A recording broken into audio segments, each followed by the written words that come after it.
They say when a man starts hiding his phone, he's hiding more than just messages. For 3 weeks, Daniel had been acting strange.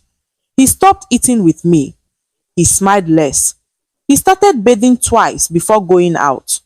And every evening at exactly 5 p.m., he would leave the house without saying where he was going. Just a walk, he always said. But one night, I followed him. And what I saw broke my heart. Daniel didn't go to a bar.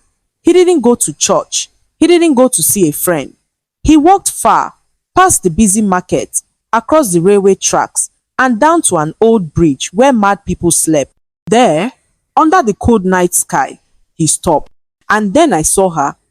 A woman with wide hair, torn clothes, and bare feet. She was sitting on the ground, talking to herself. She looked like someone who hadn't bathed in months. But Daniel smiled at her like she was gold. He sat beside her. He held her hands. He gave her food.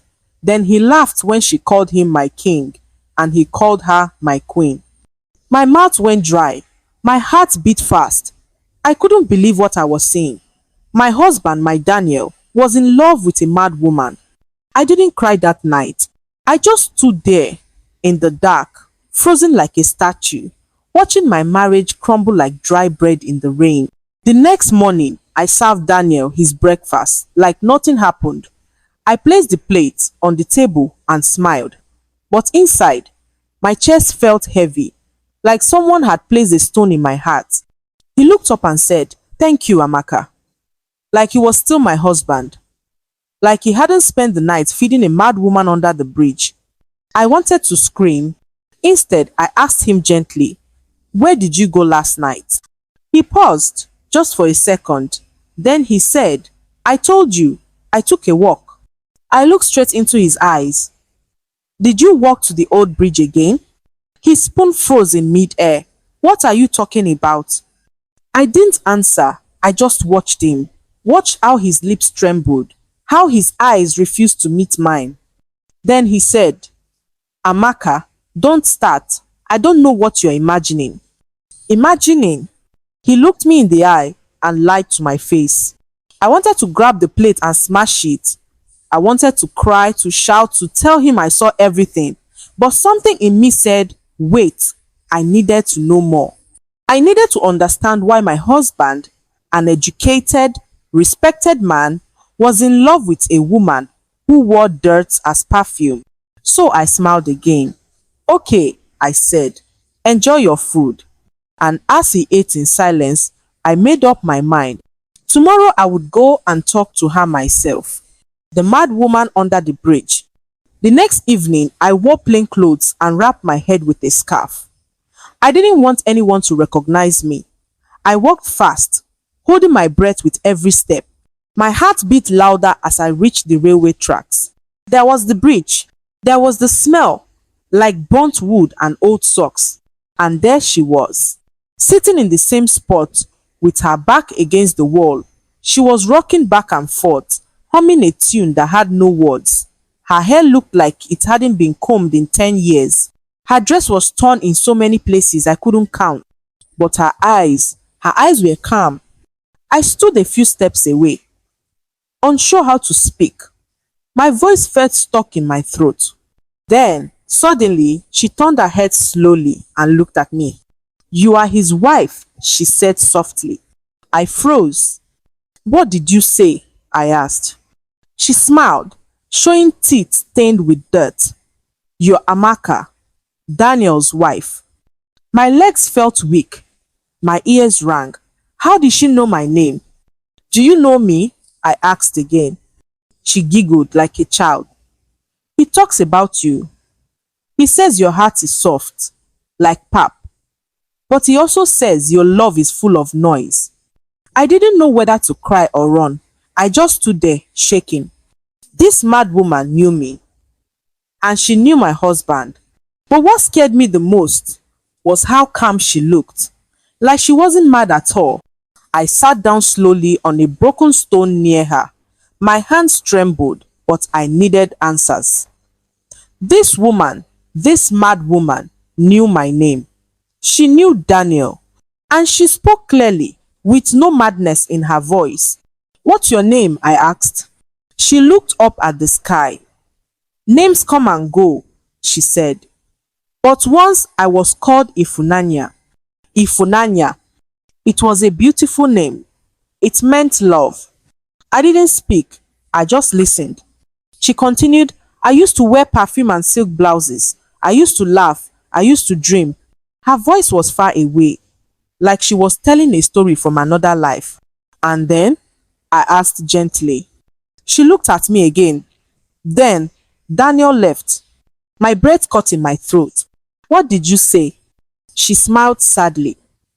"He left, and everything broke. My mind, my heart, my life."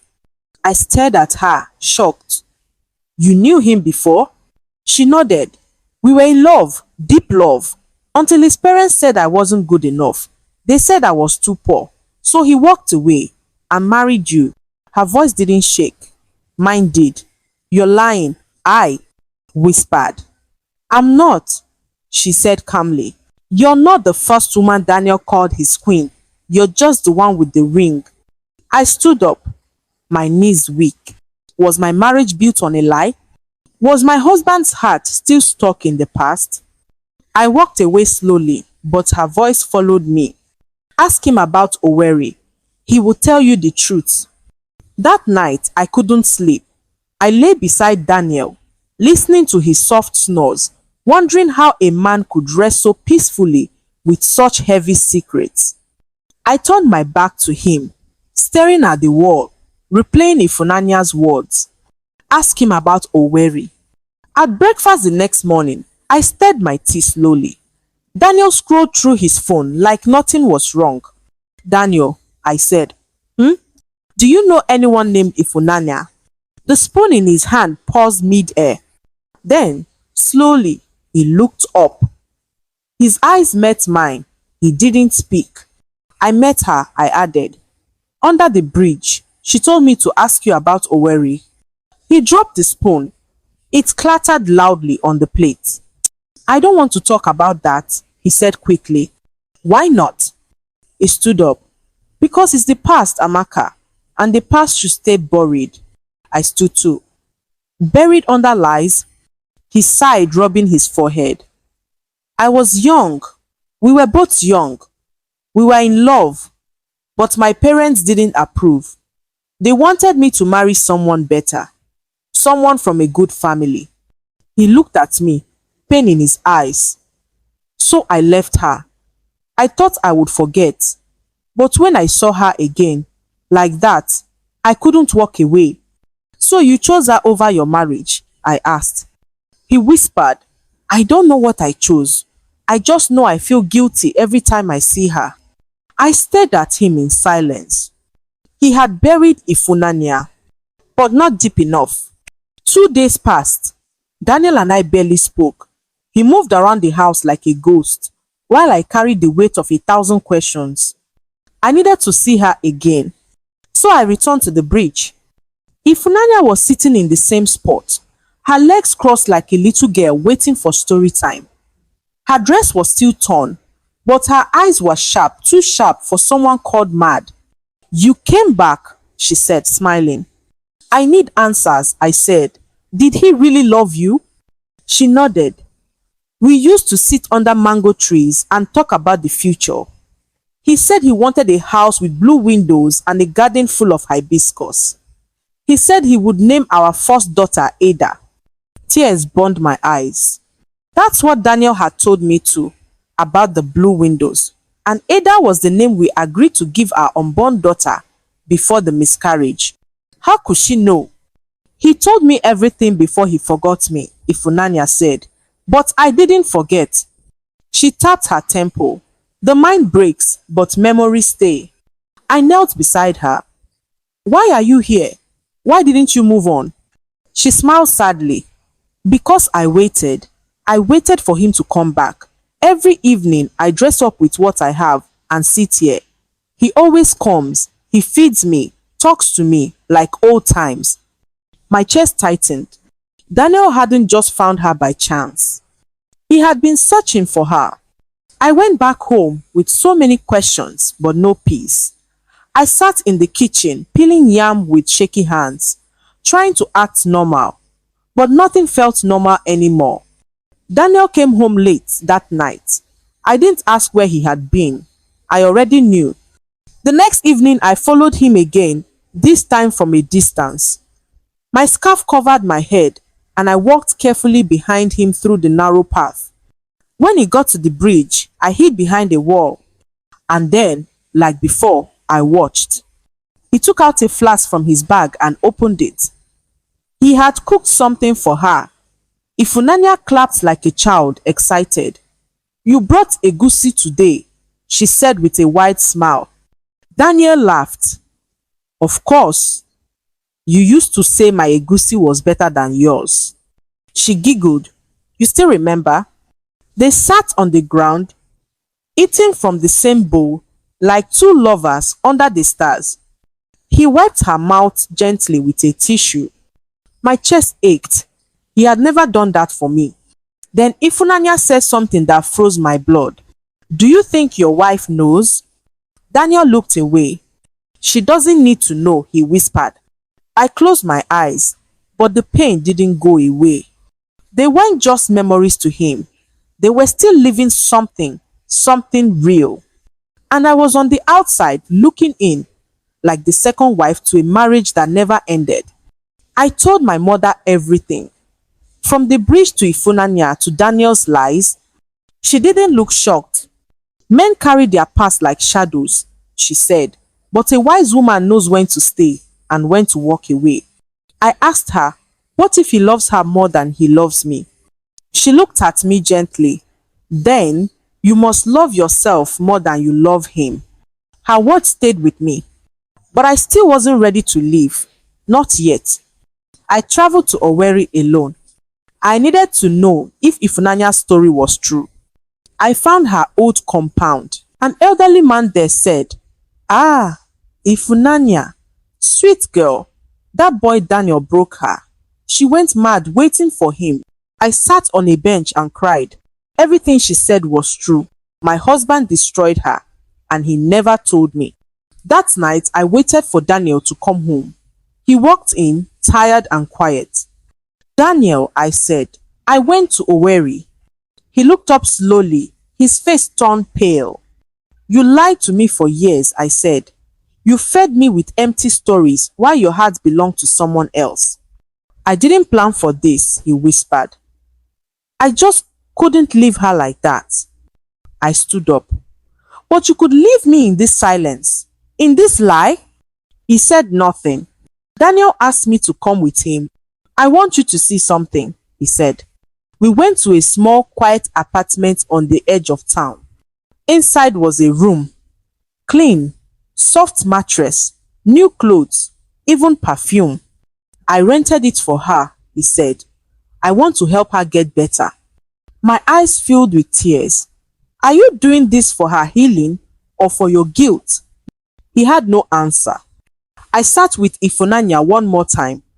"Do you still love him?" I asked. She looked at the sky. "He was the only one who saw me. When my world burned, he brought water." I nodded slowly. "And me?" I asked. "What am I in this story?" She looked at me with soft eyes. "You are the woman who holds him now. But even flowers can't bloom beside fire." For 2 weeks, Daniel slept on the floor in the sitting room. I didn't ask him to. He just knew I couldn't share a bed with him anymore. We became strangers in one house. He brought her food, clothes, and medicine daily. But he stopped calling her my queen. And he stopped calling me anything at all. One morning, I woke up and found a letter at the door. It was from Ifunanya. It read, "Dear Amaka, I am going away. Don't follow me. Don't ask Daniel to look for me. Let him be your husband now. I forgive you both. Thank you for listening to me when no one else would." I clutched the letter, tears falling onto the paper.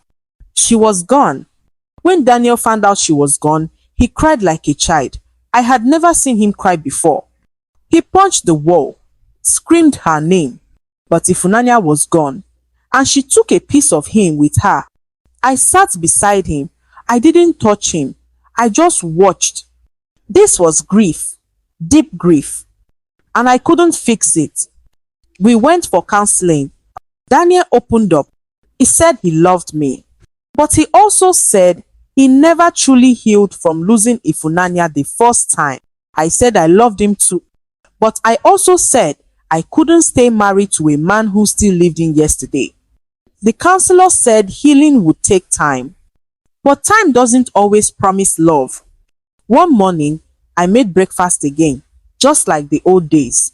He sat, I sat, we ate in silence. Then I placed an envelope on the table. It was the divorce papers. He looked at me, tears in his eyes. Please, he whispered, let's try again. But I shook my head. Love is not just about trying, it's about honesty, and yours was always split. Months later, I walked by the old bridge again. It was empty. No Ifunanya, no Daniel, no secrets, just silence. I sat for a while, remembering everything. I said a quiet prayer for Ifunanya, wherever she was, and for Daniel, who still carried a broken past. Then I stood up and walked away. This time, I didn't look back. I moved to a new apartment, started teaching again, found joy in little things, sunlight, music, books. One day, I met a student named Ada. I smiled. That name used to bring pain. Now it brought peace. My heart was healing. Slowly, gently, no noise, no lies, just truth. Sometimes I sit by my window and think of Ifunanya. She was called mad, but she made me see clearly. She taught me that love should not hurt, and silence is also a kind of betrayal. Daniel loved two women, but he was faithful to none. Now, I love one person deeply, myself, and that is enough. If this story touched your heart, don't forget to like this video, subscribe to our channel, and hit the notification bell so you never miss a powerful story. Your support helps us keep sharing these African tales with the world. Thank you for watching. What would you do if you were in Amaka's shoes? Let us know in the comments below. We love hearing from you. Until next time, keep listening, because every African story has a heartbeat.